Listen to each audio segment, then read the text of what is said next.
नमस्कार, मैं हूं राज माहौर। उठ जाइए गोप साहब, शॉट पूरा हो गया है। गोप साहब, डायरेक्टर कुंदन कुमार ने कॉमेडियन गोप से कहा। मगर जब गोप साहब की तरफ से कोई प्रतिक्रिया नहीं मिली तो कुंदन कुमार उनके पास पहुंचे।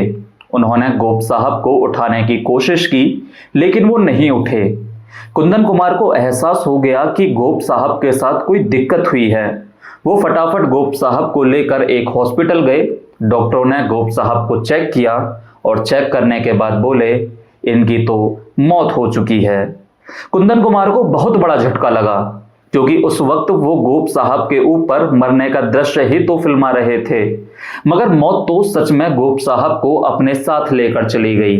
पीछे रह गया तो वो मुर्दा शरीर जिसमें गोप साहब के प्राण बसते थे। शायद ही दुनिया में किसी और कलाकार की ऐसे मौत हुई होगी जैसे उस दिन गोप साहब की हुई थी। वो फिल्म जिसमें वो अंतिम बार काम कर रहे थे, उस फिल्म का नाम था तीसरी गली। साल 1958 में वो फिल्म रिलीज हुई थी और इत्तेफाक देखिए, गोप साहब उस फिल्म का अपना आखिरी दृश्य ही फिल्मा रहे थे। कहानी के मुताबिक गोप के किरदार को हार्ट अटैक आता है और वो मर जाते हैं।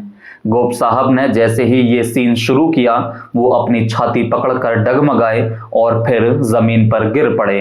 सबको लगा कि क्या शानदार अभिनय किया गोप ने, एकदम रियलिस्टिक। कौन जानता था कि उस दिन रील में नहीं बल्कि रियल में गोप की मौत होनी थी। वो तारीख थी 19 मार्च 1957। जी हाँ साथियों, 19 मार्च को गोप साहब की पुण्यतिथि थी।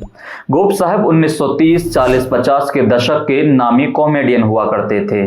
गोप साहब के जाने के बाद उस फिल्म के डायरेक्टर कुंदन कुमार ने किसी से कहा था, क्या शानदार कलाकार थे गोप, अपना सारा काम पूरा करके ही इस दुनिया को छोड़कर गए। साथियों, गोप साहब की इस दिलचस्प कहानी को हमने बहुत पहले अपनी वेबसाइट पर भी डाला था। आप उसका लिंक डिस्क्रिप्शन में जाकर देख सकते हैं। और अगर आपने गोप साहब की कोई फिल्म देखी है, उनका कोई सीन देखा है, तो आपको कैसा लगा, आप ये भी हमें कमेंट बॉक्स में लिखकर ज़रूर बताइए।